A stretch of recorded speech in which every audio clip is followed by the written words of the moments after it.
Halo guys, apa kabar nih kalian? Semoga baik-baik aja ya.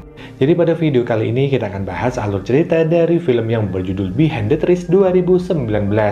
Nah, film ini akan bercerita tentang sepasang kekasih yang lagi liburan di India, namun tanpa disangka mereka melihat suatu ritual mistis yang bakal menghantui liburan mereka. So, seperti apakah kisahnya? Kita langsung aja ke isi cerita film selengkapnya.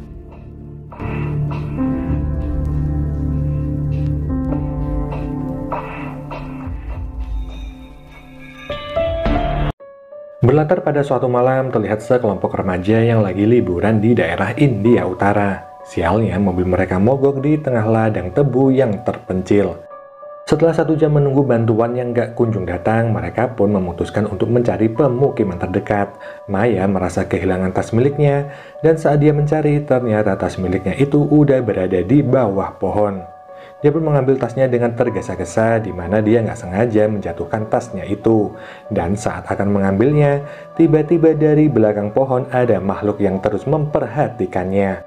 Teman-teman yang lain terus berjalan hingga mereka mendengar ada suara teriakan dari arah yang cukup jauh. Semua berbalik badan dan mencari keberadaan Maya, di mana mereka menyusuri kedalaman hutan hingga akhirnya menemukan sebuah gubuk kecil. Dari dalam gubuk itu ada orang yang menggedor pintu seperti sedang berusaha untuk membukanya. Salah satu pria mencoba mendobrak pintu dari luar, namun pintu itu nggak kunjung terbuka.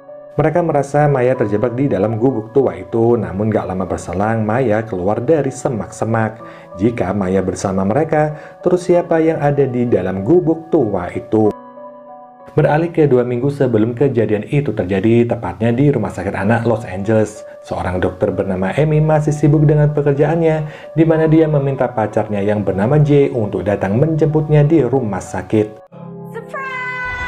Ketika Jay sampai di ruangan Amy, dia dikejutkan dengan kejutan pesta ulang tahun yang diadakan Amy.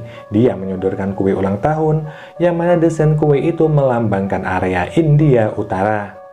Jay emang berasal dari India dan dia pun sangat senang saat mendengar Amy mengajaknya berlibur ke India untuk merayakan ulang tahun Jay. Ketika udah sampai di India, mereka menaiki mobil untuk sampai ke tujuan wisata.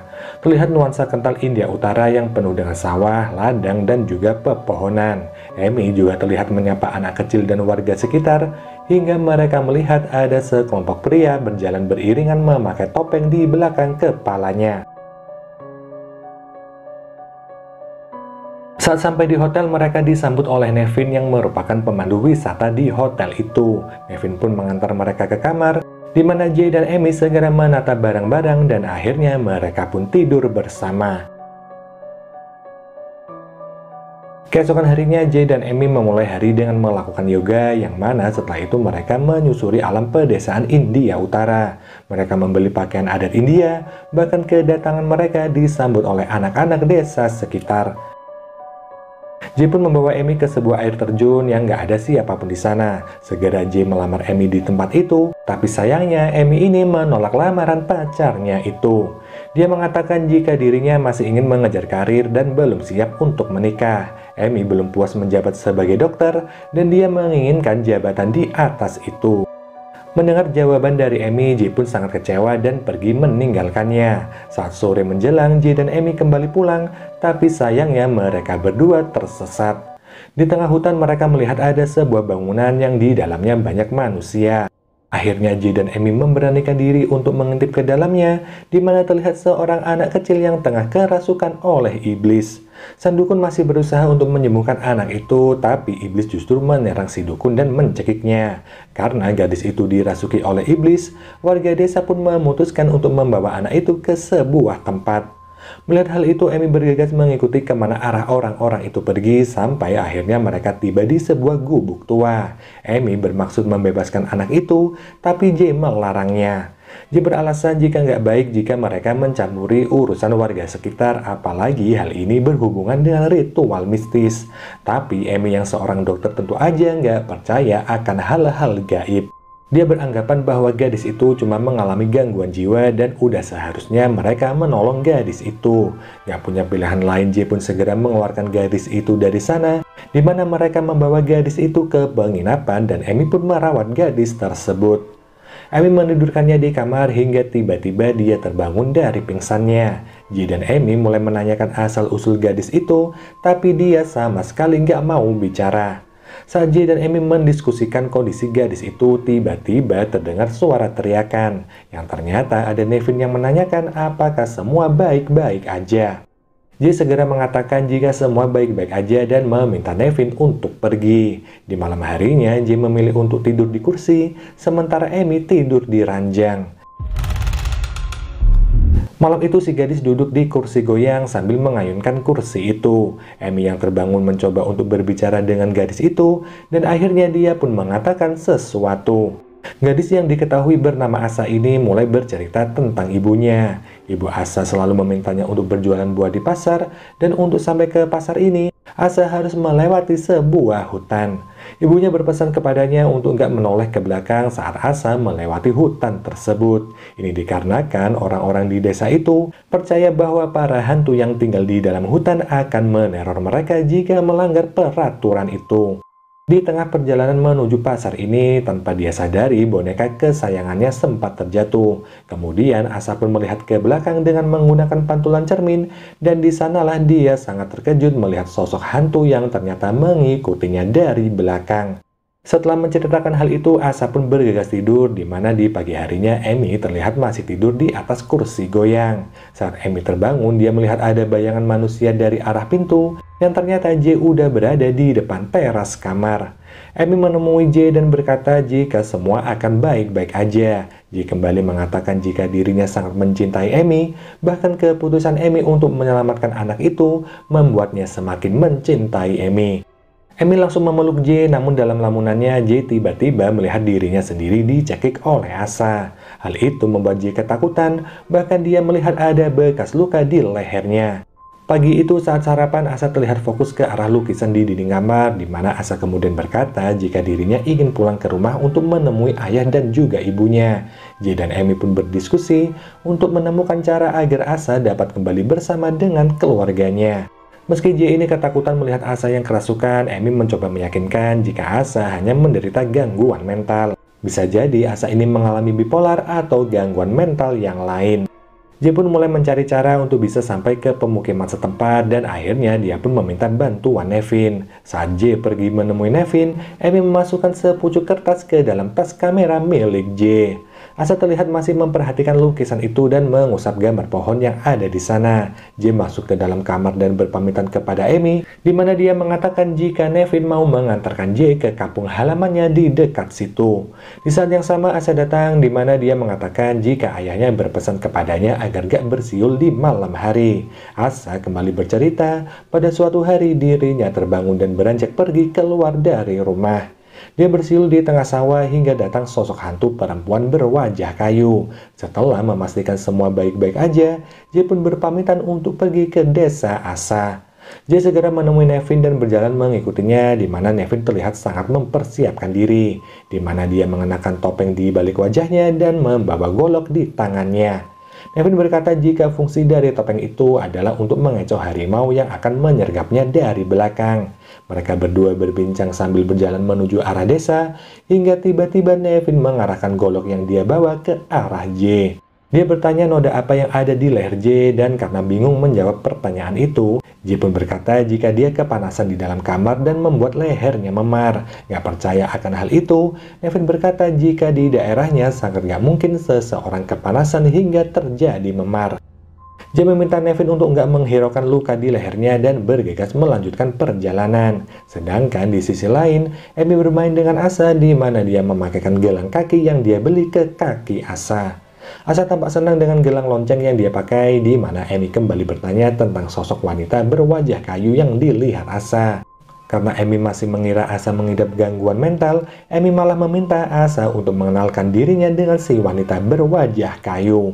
Sementara itu, Nevin dan Jay udah memasuki perkampungan, di mana mereka melihat warga kampung sedang melakukan upacara kremasi. Nevin dan Jay merasa bersalah karena datang di waktu yang kurang tepat, di mana Jay juga melihat salah satu pria yang ternyata pria itu adalah dukun yang mengurung Asa. Setelah bertatapan cukup lama, Jay mengajak Nevin untuk pergi dan mencari orang tua Asa. Sementara Asa mengajak Amy ke suatu tempat untuk berkenalan dengan wanita yang dia sebut sebelumnya. Di depan hutan, Asa meminta Amy untuk bersiul dan Amy pun melakukannya. Dia bersiul beberapa kali namun gak ada yang datang. Asa sendiri malah mengajak Amy untuk bermain jungkat-jungkit, yang mana dari arah hutan terlihat ada sosok hantu wanita berbaju kuning dan berwajah kayu. Asa terus memperhatikan ke arah makhluk itu, di mana saat Amy menengok, makhluk itu udah hilang. Asa segera berlari menjauhi Amy karena ketakutan, yang mana di sisi lain Jay dan Nevin udah berada di ladang tebu. Jay berkata jika ada sesuatu di dalam ladang itu, dan dengan wajah curiga, Nevin hanya mengatakan jika itu hanyalah ladang tebu biasa. Namun dia malah mengajak Nevin untuk melihat isi dari ladang itu, dan dengan kesal Nevin mengikuti kemana Jay pergi. Hingga akhirnya mereka pun sampai di sebuah gubuk tua. Langkah Kevin terhenti dan dia pun bertanya bagaimana Jay bisa menemukan tempat itu. Jay pun menceritakan semua yang terjadi, dan karena mendengar hal itu wajah Nevin ini semakin marah. Dia gak menyangka jika Jay dan Amy adalah orang yang telah mengeluarkan Asa dari gubuk itu. Nevin membuka pintu ruangan itu untuk meyakinkan bahwa Asa telah pergi. Dan benar aja setelah melihat ruangan itu kosong, Nevin menjadi sangat ketakutan. Dia mengatakan jika Asa pasti udah mencekik leher Jay, dan dia juga mengatakan jika Asa adalah anak dari iblis. Ibu dan ayahnya telah meninggal beberapa tahun yang lalu, yang mana ibunya meninggal saat dia membawa kayu bakar. Kayu itu menimpa kepala ibu Asa, di mana sepeninggal ibunya itu, Asa ini menjadi anak yang sangat nakal. Warga desa berupaya untuk merawat Asa dan membawanya ke dokter, tapi Asa justru mengurung keluarga asuhnya di dalam rumah dan membakar rumah itu. Seketika ayah dan ibu angkatnya mati terbakar di dalam rumah itu, di mana Nevin mengatakan jika upacara kremasi yang mereka saksikan hari ini adalah pembakaran sisa dari jenazah kejadian kebakaran yang terjadi. Nevin segera meminta Jay untuk melepaskan Asa dan mengurungnya kembali ke ruangan itu. Nevin mengatakan jika Asa nggak dikurung, maka nggak hanya keluarga Nevin yang akan celaka, tapi seluruh warga desa akan ditimpa malapetaka. Mendengar hal itu, Jay justru mengatakan jika Asa nggak akan pernah kembali dikurung. Jay tetap mempertahankan keselamatan Asa meskipun harus mengorbankan nyawa banyak orang. Mendengar hal itu, Nevin kecewa dan pergi meninggalkan Jay sendirian. Di sana Jay membuka ponselnya dan mencoba untuk menghubungi Amy, di mana Jay berpesan jika Asa mengalami sakit mental. Jay mengatakan jika Asa telah menghabisi semua keluarganya sendiri dan juga orang-orang terdekatnya. Dia juga meminta Amy untuk menjauh dari Asa dan menyelamatkan diri. Tampaknya nggak ada sinyal di tengah ladang tebu itu, yang mana Jay pun hanya mengirimkan pesan suara untuk Amy. Setelah mengabarkan informasi yang nggak menyenangkan itu, Jay pun segera pergi menyusul Nevin. Dia masuk ke ladang tebu dan mencari keberadaan Nevin, namun Jay berhenti saat dia mendengar ada pergerakan di sekitarnya. Yang ternyata Nevin udah bersiap di belakang Jay dan langsung menusuk Jay. Hal itu tentu aja membuat Jay jatuh pingsan, sedangkan di tempat lain Amy terlihat sedang mencari Asa. Dia masuk ke sebuah bangunan kosong di mana dia melihat Asa sedang berbicara dengan seseorang yang gak kasat mata. Dia nggak menyadari jika Asa telah kerasukan, di mana Amy segera mengajaknya untuk pulang ke penginapan. Dan saat di kamar ini, Amy kembali menginterogasi Asa. Asa mengatakan jika dia dipaksa untuk menyakiti Amy, yang mana Asa berkata jika arwah ibunya memaksanya untuk melukai orang-orang yang dekat dengan dirinya. Ibunya nggak mau jika Asa menyukai orang lain selain dirinya. Amy pun mencari keberadaan ibu Asa di ruangan itu dan berkata jika dia nggak menemukan siapapun di sana. Tiba-tiba Asa berteriak jika ibunya ada di dalam dirinya, di mana Amy segera memeluk Asa dan menenangkannya. Yang mana Amy masih meyakini jika Asa hanya mengalami trauma akan kematian ibunya. Namun karena Asa mengalami kejang-kejang dan berkata jika arwah ibunya udah merasukinya, Amy pun perlahan mulai percaya akan keberadaan arwah dari ibu Asa. Dia pun meminta Asa untuk percaya jika Amy bisa mengeluarkan sosok itu dari tubuhnya. Setelah Asa cukup tenang, Amy pun mulai memperagakan ritual yang dilakukan para dukun, di mana dia mempercikan air ke kepala Asa dan meminta arwah keluar dari tubuh anak itu. Sembari mengingat gerakan dari sang dukun, Amy terus mengulang kalimatnya itu dan menepuk kepala Asa menggunakan batang bunga. Namun tiba-tiba tubuh Asa ini berputar gak karuan dan mulai kesurupan. Dia berkata jika iblis di dalam tubuhnya nggak akan pernah melepaskannya. Asa pun terus-menerus mengamuk sedangkan Amy berusaha untuk melanjutkan ritualnya hingga akhirnya Asa pun jatuh ke lantai. Amy mendekati Asa dan membuka selimutnya di mana dia berkata jika Asa udah sembuh dan nggak perlu takut terhadap suatu apapun. Mendengar hal itu Asa pun tersenyum lega seakan semua udah usai dan kembali normal. Setelah Asa beristirahat, Amy membersihkan diri di wastafel kamar mandi dan mulai mengkhawatirkan J. Amy mencoba mengikuti Asa dan melihat gadis kecil itu mengayunkan kursi goyang dengan sangat cepat. Amy mengunci diri di kamar dan mencoba menghubungi J, namun sayangnya dia nggak bisa terhubung ke jaringan manapun. Akhirnya Amy memberanikan diri untuk keluar dari kamar mandi dan melihat ruangan kamarnya ini udah dipenuhi ranting dan juga akar pohon. Amy mengendap pergi keluar dan dari pintu Asa udah bersiap untuk menyerangnya. Dari gerbang penginapan Nevin segera menuju ke kamar Amy dan dia pun melihat Amy yang sedang melawan Asa. Segera Nevin memeriksa denyut nadi Asa dan dia meminta Amy untuk memasukkan Asa ke dalam gubuk di tengah ladang tebu. Amy pun menuruti semua perkataan Nevin daripada dia harus berurusan dengan polisi. Akhirnya mereka pergi ke ladang tebu itu dan di tengah jalan Nevin kembali mengancam Amy bahwa dia akan membunuh Amy jika enggak membantunya. Segera Amy pun membantu Nevin untuk membawa jasad Asa dan Nevin pun membungkus kepala Asa dengan kain goni. Namun Amy malah lari ke dalam mobil dan mengunci semua pintu mobil. Tiba-tiba dari belakang Nevin ditikam oleh Asa hingga pingsan dan karena melihat jasad Nevin diseret oleh gadis kecil itu, Amy tergesa-gesa mencari kunci mobil yang sepertinya jatuh ke tanah. Amy keluar dari mobil dan kembali mencari kunci mobil yang ternyata Asa ini udah memperhatikannya dari ladang tebu. Amy bergegas masuk ke dalam mobil namun Asa menjadi sangat kuat dan membuka paksa jendela mobil itu. Amy pun kabur ke dalam ladang hingga sampai di gubuk tua yang mana di sana dia udah dihadang oleh Asa dan juga ibunya. Tiba-tiba semua menjadi gelap dan Amy pun dimasukkan ke dalam gubuk tua. Sambil berbisik Asa mengatakan jika Amy udah aman dan gak ada yang bisa melukainya. Setelah mengatakan hal itu, Asa pun pergi meninggalkan Amy, di mana Amy berteriak meminta tolong sambil mendobrak pintu. Para remaja yang mengetahui ada orang di dalam sana ternyata berlari untuk meminta bantuan. Sementara itu J telah sadar dari pingsannya dan berjalan kembali ke penginapan. J terus memanggil Amy tapi nggak ada yang menjawab. J pun kembali terbangun dari pingsannya yang ternyata J ini udah pingsan selama 4 hari. Sekarang dia udah berada di rumah sakit dan dia pun juga diberi kabar bahwa Nevin kini telah menjadi buronan polisi. Di dalam mobil dia membuka kertas dari Amy dan membaca surat yang ternyata isinya adalah Amy menerima lamaran J. Seketika itu mobil ambulan dihentikan oleh sekelompok remaja di awal film dan mereka akhirnya bisa menyelamatkan Amy. Sedangkan Asa sendiri sepertinya udah menjadi sosok iblis yang siap meneror penduduk sekitar.